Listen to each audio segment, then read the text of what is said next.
What if we could turn 3D prints into metal without consuming the originals? It turns out there is a way, and I'm open sourcing it.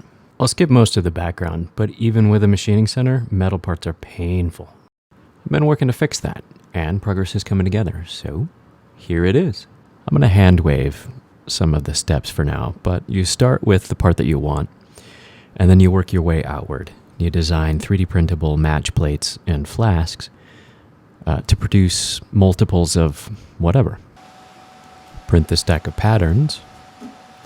It's easiest to print them all in one piece, but I've split the pieces out separately so that I can reuse the standard parts. We're getting a little fancy here with a composite mold structure, but the basic process is we're using no-bake cores, but we're building the whole mold with it. Mix some modified sodium silicate into the sand, gas it with CO2, 15 seconds later you have a hard mold ready to pour. This is the drag portion of the mold. You can see a little bit of runner right there. That's all this does. It acts as the bottom half of the mold, and it allows metal to come up into the cavity from below.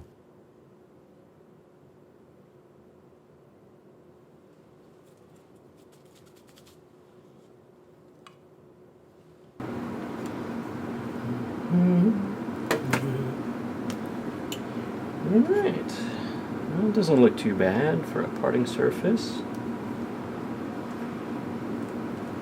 A little bit oily from the release agent. That is as expected.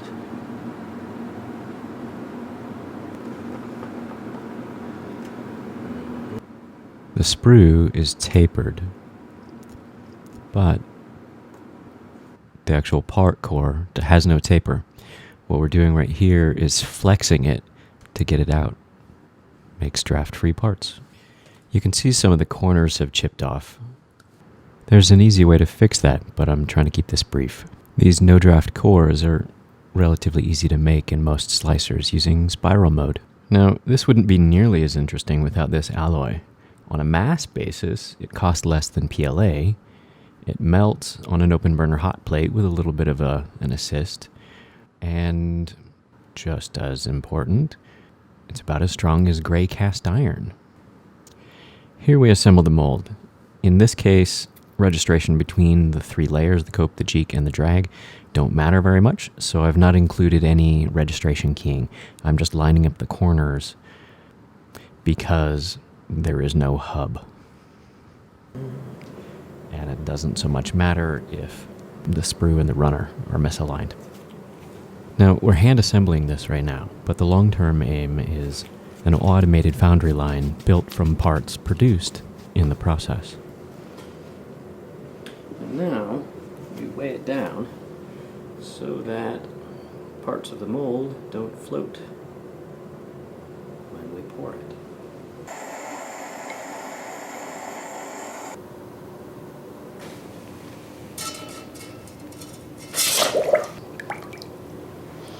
Scrap and failed castings just go back in the pot. Now, this isn't a miraculous process, but it works really well for the things I want to build next.